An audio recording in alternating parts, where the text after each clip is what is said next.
Baik, materi yang pertama yaitu pengertian artikel ilmiah. Bermacam-macam pengertian tentang artikel ilmiah dapat ditemukan pada buku-buku maupun internet.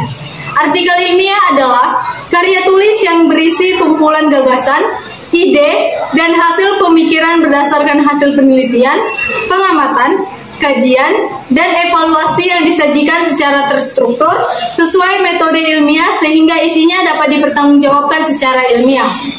Tujuan dari artikel ilmiah sendiri yaitu untuk mendapatkan jawaban secara ilmiah terhadap suatu permasalahan. Baik, yang kedua adalah aturan umum untuk menulis artikel ilmiah. Menulis artikel ilmiah tidak sama dengan menulis artikel biasa.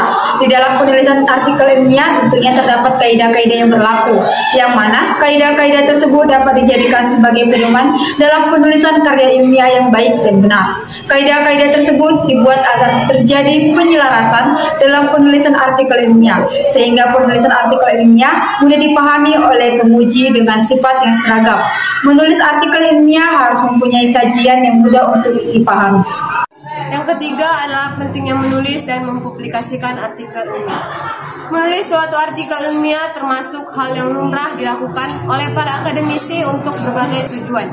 Adapun beberapa tujuan dari menulis artikel ilmiah, yang pertama adalah menciptakan budaya menulis sejak dini, yang kedua mengembangkan pola pikir sistematis, yang ketiga menjadi sarana penyampaian pendapat yang kredibel, dan yang keempat adalah membuat penulis semakin akrab dengan perpustakaan. Sedangkan publikasi karya tulis merupakan penyiaran atau memberitahukan sebuah hasil penelitian kepada halayak ramai atau publik, sehingga kita dapat berkontribusi untuk menyelesaikan sebuah permasalahan yang belum memiliki solusinya. Yang keempat adalah jenis-jenis artikel ilmiah. Jika dilihat dari jenis artikel ilmiah itu memiliki beberapa macam jenisnya. Yang pertama, artikel hasil penelitian. Artikel hasil penelitian ini sendiri memiliki format penyajian yang meliputi adanya judul, nama penulis, abstrak, kata kunci, pendahuluan, metode, hasil, diskusi, kesimpulan, dan daftar pusaka. Yang kedua, artikel non-penelitian. Umumnya artikel non-penelitian ini lebih sering ditulis oleh para pakar atau karena permintaan editor. Yang ketiga adalah telaah buku. Telaah buku ini juga saat meresensi buku, penulis harus bersifat objektif. Yang keempat, obituari atau artikel. Obituari adalah artikel yang fokus mengulas tentang berita kematian seseorang. Yang kelima, laporan kasus. Laporan kasus adalah laporan yang menganalisis kasus dengan cara melihat rincian, gejala, diagnosis, dan tanda yang terlihat. Ceramah juga termasuk dalam jenis-jenis artikel ilmiah, biasanya karena sebelum dipidatokan ditulis terlebih dahulu. 7. Editorial.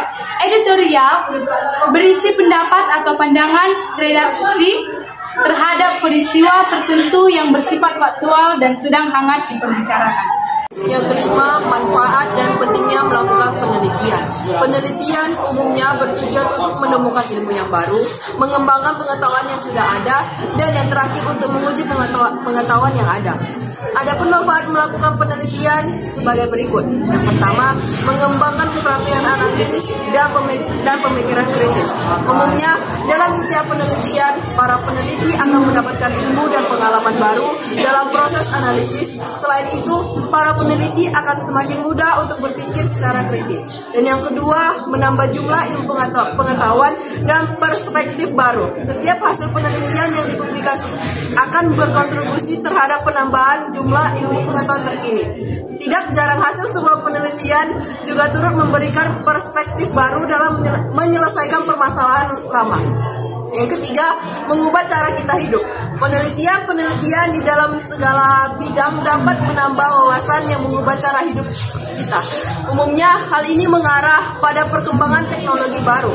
Dan yang terakhir, menghasilkan inovasi. Banyak penelitian yang dilakukan dalam kerjasama antara akademis dan industri. Umumnya, hal tersebut dapat menghasilkan inovasi, ide maupun teknologi terbaru yang sangat bermanfaat dalam meningkatkan performa industri. Baik, kita lanjut materi yang pertama adalah strategi menyusun rencana penelitian. Rancangan penelitian adalah kerangka atau sketsa yang didesain oleh peneliti sebagai rencana penelitian atau research plan. Berikut ini merupakan kerangka atau sketsa rancangan penelitian yang umum digunakan.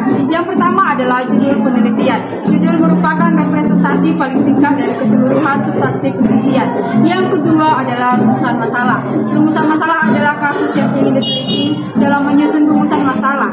Peneliti biasanya mempertanyakan suatu fenomena dan mendefinisikan fenomena tersebut sebagai masalah. Yang ketiga adalah tujuan dan manfaat penelitian. Tujuan penelitian adalah menjawab rumusan masalah, sedangkan manfaat penelitian adalah keuntungan yang bisa diperoleh oleh pihak-pihak tertentu jika penelitian yang kamu lakukan selesai. Yang keempat adalah tinjauan kepustakaan. Tinjauan kepustakaan biasa disebut pula studi literatur. Pada kerangka ini, pembaca mencari, membaca, dan mereview bacaan yang relevan dengan topik penelitian. Yang kelima adalah hipotesis. Hipotesis diperlukan jika penelitian yang kamu lakukan menggunakan pendekatan kuantitatif. Hipotesis dirumuskan dari hubungan antara dua variabel atau lebih yang menjadi kesimpulan sementara dan perlu diuji. Dan yang keenam adalah populasi dan sampel atau partisipan atau subjek penelitian. Bagian ini bisa juga disebut dengan subjek penelitian atau partisipan. Peneliti perlu menjelaskan siapa saja partisipan dalam penelitian ini dan bagaimana cara mendapatkannya. Yang ketujuh adalah variabel penelitian atau batasan konsep atau kerangka konseptual. Variabel penelitian lebih akrab digunakan untuk riset kuantitatif yang memerlukan hipotesis. Yang kedelapan, metode pengumpulan data. Metode pengumpulan data yang diterapkan harus mampu menjelaskan rumusan masalah. Jadi tugas peneliti di sini untuk memilih atau memilah mana metode pengumpulan data yang relevan. 9. Metode analisis data. Metode analisis data bisa dilakukan secara manual atau dengan bantuan komputer. Cara melakukannya juga berbeda-beda, tergantung metode riset apa yang digunakan. 10. Penulisan laporan. Kerangka terakhir dari rancangan penelitian adalah penulis laporan. Penulisan laporan peneliti disesuaikan dengan peneliti apa yang saja dilakukan. Yang ketujuh adalah pengenalan identifier dalam artikel ilmiah. DOI atau Digital Object Identifier atau pengenalan objek digital dalam bahasa Indonesia adalah tools pengenalan permanen yang digunakan pada suatu dokumen elektronik, terutama terkait dengan artikel jurnal. Yang kedelapan adalah sifat dari penelitian. Karya ilmiah harus bersifat objektif. Hal ini sangat penting karena karya ilmiah tidak dibuat berdasarkan penulisnya. Karya ilmiah harus menunjukkan fakta-fakta dan data dari hasil analisisnya. Jadi, tidak memiliki kecondongan subjektivitas. Sifat penelitian ini menggambarkan objek tertentu dan menjelaskan secara sistematis fakta-fakta atau karakteristik populasi tertentu dalam bidang tertentu. Secara faktual dan cermat. Dan adapun sifat dari penelitiannya yaitu yang pertama sifat empiris, sifat sistematis, validitas penelitian, kendala penelitian, paradigma penelitian. Adapun kesimpulan dari presentasi kami tadi yaitu menulis sebuah artikel ilmiah adalah suatu hal yang tidak mungkin bisa langsung dikuasai, tetapi harus ada prosesnya. Bagaimana prosesnya? Ya pastinya dengan terus menulis artikel dengan rasa percaya diri. Dengan kita terus rajin belajar menulis artikel ilmiah, yakinlah suatu saat nanti ketika kita telah sampai ke perguruan tinggi, kita bisa melewati segala rintangan.